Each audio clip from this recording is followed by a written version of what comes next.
Hello student, तो एक बार फिर से हमारे YouTube channel concept study circle में आपका स्वागत है।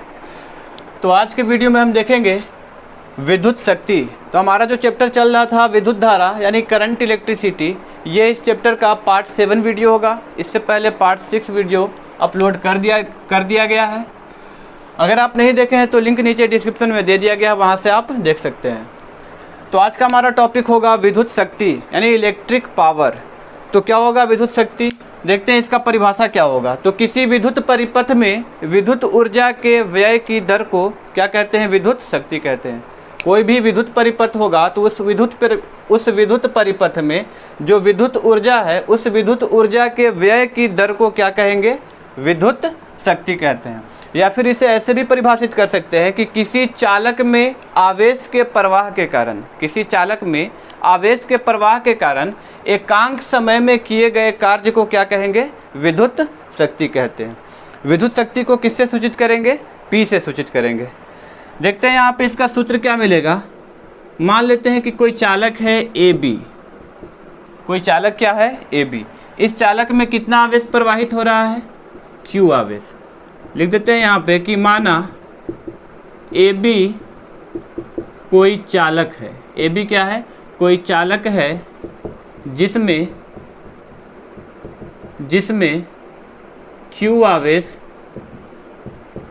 Q आवेश क्या हो रहा है, प्रवाहित हो रहा है। क्या मान लिया कि AB कोई चालक है और इस चालक में कितना आवेश, Q आवेश प्रवाहित हो रहा है। तो AB चालक में Q आवेश प्रवाहित हो रहा है, तो Q आवेश को प्रवाहित होने में कुछ ना कुछ कार्य लगेगा। वो कार्य कितना होगा, W। तो मान लेते हैं कि चूँकि T समय में या T सेकेंड में T समय में जो Q आवेश प्रवाहित हो रहा है तो कार्य कितना किया जाएगा, तो कार्य मान लेते हैं कि W किया जा रहा है। T सेकेंड में या फिर T समय में कार्य कितना हो रहा है, Q आवेश को प्रवाहित होने में W कार्य हो रहा है। T समय में कार्य Q आवेश को प्रवाहित होने में, यानी जो चालक AB है तो चालक AB में जो Q आवेश प्रवाहित हो रहा है तो T समय में कितना कार्य मिल रहा है, W। इसलिए एक समय में, एकांक समय में या फिर एक सेकेंड में जो कार्य होगा वो कार्य हमें क्या मिलेगा, W बाई क्या मिल जाएगा, T मिल जाएगा। T सेकेंड में कितना कार्य हो रहा है, W। चालक AB में Q आवेश प्रवाहित हो रहा है तो T समय में कितना कार्य हो रहा है, W। तो एक सेकेंड में कितना कार्य होगा, W बाई T। तो क्या कहता है इसका परिभाषा कि किसी चालक में आवेश के प्रवाह के कारण एकांक समय में किए गए कार्य को विद्युत शक्ति कहते हैं। तो इस चालक में आवेश के प्रवाह के कारण एकांक समय में जो कार्य मिला वो कार्य कितना मिला, W बाई T। तो यही क्या हो जाएगा हमारा विद्युत शक्ति। और विद्युत शक्ति को किससे सूचित करेंगे, P से सूचित करेंगे। यानी हमें सूत्र क्या मिल जाएगा, P बराबर W बाई T। P बराबर W बाई T, यानी P क्या है यहाँ पर, विद्युत शक्ति। P क्या है, विद्युत शक्ति। W क्या हो जाएगा, W क्या हो जाएगा हमारा, तो W हो जाएगा कार्य। और T क्या हो जाएगा, तो T हो जाएगा समय।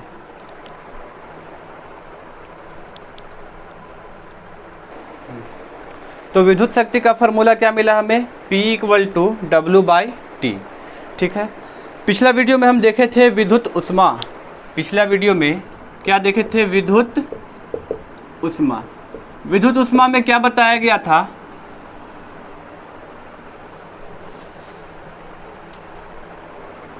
किसी चालक में प्रवाहित आवेश के कारण किए गए कार्य को, किसी चालक में प्रवाहित आवेश के कारण किए गए कार्य को क्या कहते हैं, विद्युत ऊष्मा। इसमें क्या था कि किसी चालक में प्रवाहित आवेश के कारण एकांक समय में किए गए कार्य को क्या कहेंगे, विद्युत शक्ति। एकांक समय में चालक में आवेश के प्रवाह के कारण एकांक समय में जो कार्य होगा उसी कार्य को क्या कहेंगे, विद्युत शक्ति, जिसको किससे सूचित करते हैं, P से। तो P बराबर क्या मिला हमें, W बाई T। जबकि विद्युत ऊष्मा में क्या बताया गया था कि किसी चालक में आवेश के प्रवाह के कारण जो कार्य किया जाता है इसे क्या कहते हैं, इसे कहते हैं विद्युत ऊष्मा। तो वहाँ से हमें कार्य क्या मिला था, पिछला वीडियो में बताया गया था, यहाँ से हमें कार्य मिला था W बराबर I स्क्वायर RT। W बराबर क्या मिला था, I स्क्वायर RT। और चूँकि हमें पावर का सूत्र क्या मिला है यहाँ पर, विद्युत शक्ति का P बराबर W/T। P बराबर क्या मिला है, P बराबर W/T मिला है। इसलिए हम कह सकते हैं कि P बराबर W, तो W का मान यहाँ से रख देते हैं। W का मान कितना, I² RT बट्टा में कितना है T, तो T से T क्या होगा, कैंसिल। यानी विद्युत शक्ति का एक और सूत्र हमें क्या मिला, P = I² R। इसमें क्या था कि किसी चालक में Q आवेश के प्रवाह के कारण एकांक समय में जो कार्य होगा वो क्या होगा, विद्युत शक्ति P बराबर क्या मिला, W/T। और जबकि विद्युत ऊष्मा में क्या बताया गया था कि किसी चालक में आवेश के प्रवाह के कारण जो कार्य किया जाएगा वही कार्य क्या होगा, विद्युत ऊष्मा होगा। और वहाँ पे कार्य हमें क्या मिला था, W बराबर I² RT। तो P के मान में रख दिए हैं इसको, P बराबर W/T। W के जगह पर I² RT को रखे, T से T क्या हुआ, कैंसिल। तो P का मान हमें कितना मिला, I² R। यानी विद्युत शक्ति का एक और फार्मूला हमें क्या मिल गया, P = I² R। ठीक है, देखते हैं एक और फार्मूला इसका।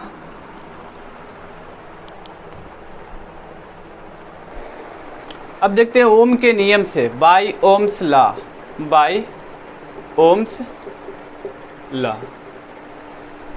ओम के नियम में हम लोग क्या पढ़े थे, ओम के नियम में पढ़े थे V बराबर I × R। V बराबर क्या होगा, I × R होगा। अब हमें यहाँ पर सूत्र क्या मिला है, P = I² × R। तो लिखते हैं हम यहाँ पे कि P = I², तो I² × R है, तो हम इसे लिख सकते हैं IR। I² R के जगह पर क्या लिख दिए, I × R। तो I का स्क्वायर है, इसलिए यहाँ पर क्या लिखेंगे, यहाँ पर लिख देते हैं I। तो P बराबर हमें क्या मिल जाएगा, I में I से मल्टीप्लाई करेंगे, क्या मिलेगा, I² R के जगह पर क्या है, R है। तो ये IR जो है किसके बराबर, V के बराबर है। IR किसके बराबर, V के बराबर। तो IR के जगह पर हम क्या रख सकते हैं, V को, क्या बच गया यहाँ पर, I। तो विद्युत शक्ति का एक और फार्मूला हम क्या यूज कर सकते हैं, P = V × I। या फिर जब ओम के नियम से V = I × R होगा तो यहाँ से हम कह सकते हैं कि I = V/R होगा। I = क्या होगा, V/R होगा। तो जब I = V/R होगा तो देखते हैं यहाँ से P = V के जगह पर क्या लिखते हैं, V को, इंटू I के जगह पर क्या लिख देंगे, V/R को। तो एक और फार्मूला क्या मिल जाएगा, V × V से क्या हो जाएगा, V का स्क्वायर अपॉन कितना, R। तो सबसे पहले क्या फार्मूला मिला था हमें विद्युत शक्ति का, P = W/T। यानी कि किसी चालक में Q आवेश के प्रवाह के कारण जो एकांक समय में कार्य होगा वही क्या कहलाएगा, विद्युत शक्ति कितना मिला, W/T मिला। इसके बाद हम लोग क्या देखे थे, विद्युत ऊष्मा में बताया गया था कि किसी चालक में Q आवेश के प्रवाह के कारण जो कार्य होगा वो कार्य क्या होगा, विद्युत ऊष्मा के बराबर। अब वहाँ पे कार्य हमें क्या मिला था, पिछला वीडियो में दिखा दिया गया है यहाँ पे। तो वहाँ पे कार्य क्या मिला था, W बराबर I² × RT। क्या मिला था कार्य, W बराबर I² × RT। तो चूंकि P बराबर क्या फार्मूला मिला, तो P बराबर मिला W/T। तो P बराबर W/T। अब W के जगह पर यानी कार्य के जगह पर I² RT को रख दिया गया है, बटा में क्या है, T से T कैंसिल हुआ, तो P बराबर I² R। यहाँ पर एक और फार्मूला मिला। अब ओम के नियम से चले यहाँ पर, तो ओम का नियम क्या कहता है, V = I × R। तो क्या था यहाँ पर, P = I²। I में I से गुना करेंगे तो क्या हो जाएगा, I²। R के जगह पर R को छोड़ दिया गया है। तो P बराबर ये I × R किसके बराबर, V के बराबर। तो I × R किसके बराबर हो गया, V के बराबर। I बच गया, तो एक और सूत्र मिल गया कितना, P = V × I। जब V बराबर I × R होगा तो I बराबर V/R होगा। ये भी ओम के नियम से I बराबर क्या होगा, V/R होगा। तो जब I बराबर V/R होगा तो P बराबर हम कह सकते हैं, P बराबर V के जगह पर V, I के जगह पर किसको रख देंगे, V/R को। तो V में V से मल्टीप्लाई करेंगे, V का स्क्वायर अपॉन R। तो विद्युत शक्ति का ये भी फार्मूला हम यूज कर सकते हैं, P = V² × R। अब हम देखते हैं विद्युत शक्ति का मात्रक क्या होगा। तो विद्युत शक्ति का मात्रक निकालने के लिए हमें सूत्र की आवश्यकता होगी। तो सूत्र क्या मिला था, P बराबर W/T। P क्या होगा, विद्युत शक्ति, W क्या होगा, कार्य, और T क्या होगा, समय। तो यहाँ से हम निकालते हैं विद्युत शक्ति का मात्रक। किसका मात्रक निकालना है, विद्युत शक्ति का, यानी कि P का मात्रक निकालना है। तो यहाँ पर W क्या होगा, कार्य, और कार्य का मात्रक हम क्या जानते हैं, जूल, और समय का मात्रक क्या होगा, सेकेंड। तो ये जो जूल प्रति सेकंड है ये किसका मात्रक हो जाएगा? विद्युत शक्ति का। तो जूल प्रति सेकंड को हम कह सकते हैं क्या चीज़? वाट। जूल प्रति सेकंड को हम क्या कहेंगे? वाट। यानी विद्युत शक्ति का जो एसआई मात्रक है वो क्या मिलेगा? वाट। विद्युत शक्ति का एसआई मात्रक कहेंगे, विद्युत शक्ति का एसआई मात्रक क्या हो जाएगा? वाट हो जाएगा। अब हम देखेंगे कि ये वाट जो है क्या है, तो हम लिख सकते हैं यहाँ पे क्वेश्चन कि एक वाट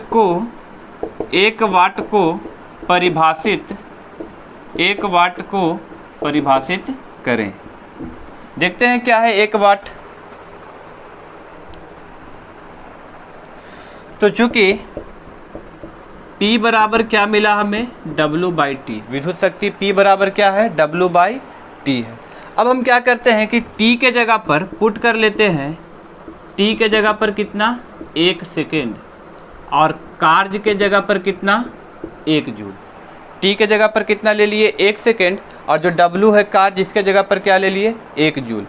तो P का मान हमें क्या मिलेगा? तो P का मान मिलेगा, P का मान क्या है? W/T। W के जगह पर क्या रखेंगे? 1 जूल को, और T के जगह पर क्या रखेंगे? 1 सेकेंड को। 1/1 से क्या मिलेगा? 1 जूल प्रति सेकेंड, और इस जूल प्रति सेकेंड को क्या बोला गया? जूल प्रति सेकेंड को हम क्या कहेंगे? वाट कहेंगे। तो जूल प्रति सेकेंड को क्या कहेंगे? वाट। यानी हम कह सकते हैं कि यदि किसी चालक में 1 सेकेंड तक Q आवेश को प्रवाहित किया जाए, और उस Q आवेश को प्रवाहित करने में किया गया कार्य कितना हो? 1 जूल हो, तो उत्पन्न शक्ति क्या कहलाता है? 1 वाट कहलाता है। किसी चालक में कितना सेकंड तक? 1 सेकंड तक। किसी चालक में 1 सेकंड तक आवेश प्रवाहित करने पर किया गया कार्य कितना हो? 1 जूल हो, तो उत्पन्न शक्ति क्या कहलाता है? 1 वाट कहलाता है। तो परिभाषा हम लिख सकते हैं कि किसी चालक में 1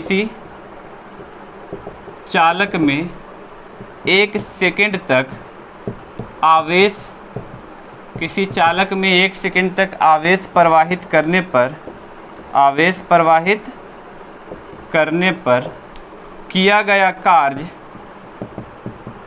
किया गया कार्य 1 जूल हो, तो उत्पन्न शक्ति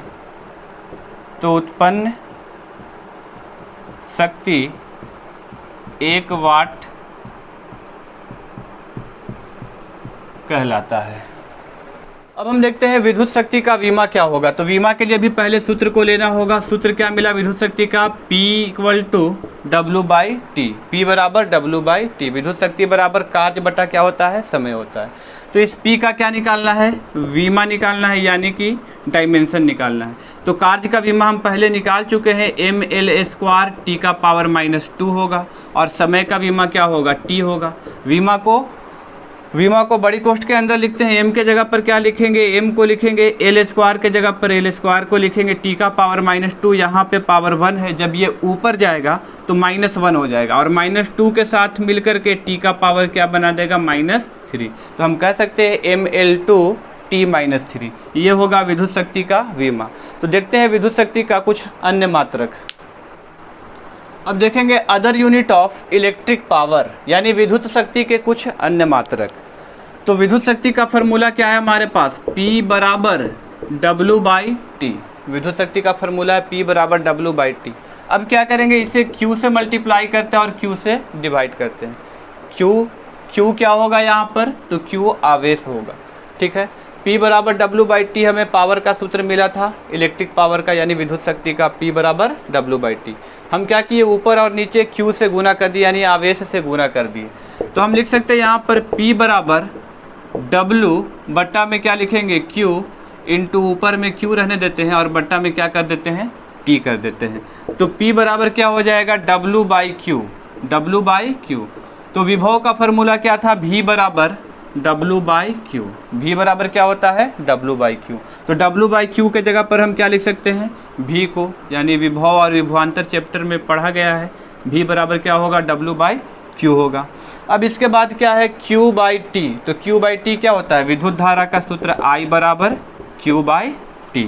तो Q/T के जगह पर हम क्या लिखेंगे? Q/T के जगह पर हम लिख सकते हैं I को, यानी विद्युत शक्ति का सूत्र P बराबर V इंटू आई, यह पहले भी हम निकाल चुके थे, P बराबर V इंटू आई। तो अब यहाँ से इसका मात्रक निकाल लेते हैं, तो इसका यूनिट क्या हो जाएगा, तो V का मात्रक क्या होगा, वोल्ट होगा। V का मात्रक क्या होगा, वोल्ट होगा, वोल्ट इंटू आई का मात्रक क्या होगा, एम्पियर, यानी हम कह सकते हैं वोल्ट एम्पियर। विद्युत शक्ति का एक और मात्रक क्या हो जाएगा, वोल्ट एम्पियर। अब देखते हैं यहाँ पर 1 किलोवाट घंटा क्या है। 1 किलोवाट घंटा, 1 किलोवाट घंटा।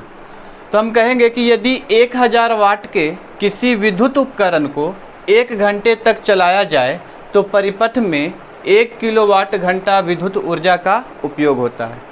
यानी कोई विद्युत उपकरण होगा कितना वाट का, 1000 वाट का। तो 1000 वाट के किसी विद्युत उपकरण को कितना घंटे तक, 1 घंटे तक चलाया जाए तो जो परिपथ में ऊर्जा का खपत होगा वो ऊर्जा क्या कहलाएगा, 1 किलोवाट घंटा कहलाएगा। यानी 1 किलोवाट घंटा को हम 1 यूनिट ऊर्जा भी कह सकते हैं। 1 किलोवाट घंटा को 1 यूनिट ऊर्जा भी कहा जाता है। अब देखेंगे 1 किलोवाट घंटा, तो 1 किलोवाट घंटा को हम लिख सकते हैं 1 किलोवाट, 1 किलोवाट इंटू 1 घंटा। तो 1 किलोवाट का मतलब क्या हो गया, 1000 वाट। 1 किलोवाट का मतलब क्या हुआ, 1000 वाट। कहा तो जा रहा है यहाँ पे कि 1000 वाट के किसी विद्युत उपकरण को कितना घंटे तक, 1 घंटे तक चलाया जाए तो परिपथ में कितना ऊर्जा की खपत होता है, 1 किलोवाट घंटा ऊर्जा की खपत होता है। तो 1 किलोवाट घंटा को हम क्या लिखेंगे, 1 किलोवाट इंटू 1 घंटा। 1 किलोवाट का मतलब क्या हो गया, 1000 वाट, और 1 घंटा में कितना सेकंड होता है, 3600 सेकंड। तो 1 किलोवाट घंटा बराबर हम क्या लिख सकते हैं यहाँ पे, 3.6 कर दिए। 36 को क्या लिख दिए यहाँ पर, 3.6। तो जब यहाँ पे दशमलव देंगे तो 1 जीरो क्या होगा, यहाँ पे बढ़ जाएगा। जब यहाँ पे दशमलव देंगे तो 1 जीरो बढ़ जाएगा। तो यहाँ पर 2 जीरो पहले से 1 जीरो बढ़ गया, 3 जीरो, और यहाँ पर कितना जीरो, 3 जीरो। तो 3.6, 3 जीरो यानी 6 जीरो, 10 के पावर कितना आ जाएगा, 6 आ जाएगा। 3.6 गुने 10 के पावर 6 वाट सेकेंड क्या हो जाएगा, वाट इंटू सेकेंड। तो देखेंगे यहाँ पर कि वाट इंटू सेकेंड जो है ये जूल के बराबर होता है। वाट इंटू सेकेंड किसके बराबर होगा, जूल के बराबर होगा। कैसे होगा, तो वाट क्या हुआ था, जूल प्रति सेकेंड। जूल प्रति सेकंड को ही क्या कहते हैं, वाट कहते हैं। आई इंटू क्या है यहाँ पर सेकंड, तो सेकंड से सेकंड क्या होगा, कैंसिल होगा, तो क्या बच जाएगा यहाँ पर, जूल। यानी जूल प्रति सेकंड को ही क्या कहते हैं, वाट कहते हैं। तो वाट इंटू सेकंड के जगह पर क्या आ गया, जूल। यानी 1 किलोवाट घंटा कितना जूल के बराबर, तो 3.6 गुने 10 के पावर 6 जूल के बराबर। और इसी को क्या कहा जाता है, 1 यूनिट भी। तो ये तीनों आपस में बराबर होगा, 1 किलोवाट घंटा या 3.6 गुने 10 के पावर 6 जूल या फिर 1 यूनिट। ये तीनों क्या होगा, आपस में बराबर होगा। अब यहाँ पे एक न्यूमेरिकल क्वेश्चन है कि 60 वाट के 2 बल्ब, 60 वाट के 2 बल्ब प्रतिदिन 5 घंटे और 40 वाट के 2 पंखा प्रतिदिन 10 घंटे चलाया जाता है। यदि बिजली का दर प्रति यूनिट 3 रुपया 50 पैसा हो, बिजली का दर प्रति यूनिट यानी 1 यूनिट का जो रेट है वो कितना है, 3 रुपया 50 पैसा है, तो 30 दिन के महीने में कितना बिल आएगा। तो क्या क्या चलाया जाता है यहाँ पर, 60 वाट के 2 बल्ब 5 घंटे तक, 60 वाट के 2 बल्ब कितना घंटे तक, 5 घंटे तक, और 40 वाट के 2 पंखा प्रतिदिन कितना घंटे तक, 10 घंटे तक चलाया जाता है। और बिजली का रेट क्या दिया हुआ है, 3 रुपया 50 पैसा दिया हुआ है। तो 30 दिन के महीने में कितना बिल आएगा। तो पहले हम यूनिट का सूत्र देख लेते हैं। यहाँ पर यूनिट निकालने का सूत्र क्या होगा, तो लिखेंगे यहाँ पर वाट गुने घंटा बटा 1000। ये सूत्र किसका हो जाएगा, यूनिट का। तो देखते हैं कि कितना यूनिट हमारा खर्च हो रहा है। तो पहले हम यूनिट निकाल लेते हैं। तो यूनिट कैसे निकालेंगे, वाट इंटू घंटा बटा 1000 से निकालेंगे। तो चलिए यहाँ पर यूनिट निकाल लेते हैं कि यूनिट कितना खर्च हो रहा है।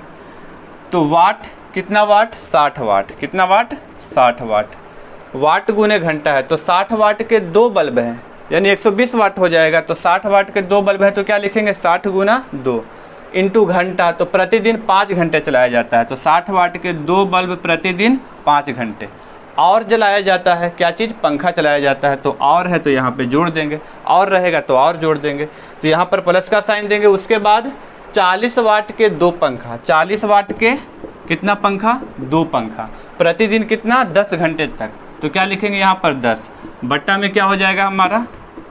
1000। तो क्या करेंगे यहाँ पर? सबको गुना कीजिए आपस में, 5 दूनी 10, 10 में 60 से गुना करेंगे, कितना हो जाएगा? 600। अब क्या करेंगे? 40 में 10 से 40 दही है कितना? 400। 400 दूनी कितना हो जाएगा? 800 बट्टा में क्या लिखेंगे? 1000। 8 6 कितना हो जाएगा ये? 1400 बट्टा कितना आ रहा है? 1000। 2 जीरो से 2 जीरो काटेंगे, 14/10 को हम लिख सकते हैं कितना? 1.4 यूनिट। 1.4 यूनिट प्रतिदिन का खर्च हो गया। तो यहाँ पर लिखेंगे इसलिए 30 दिन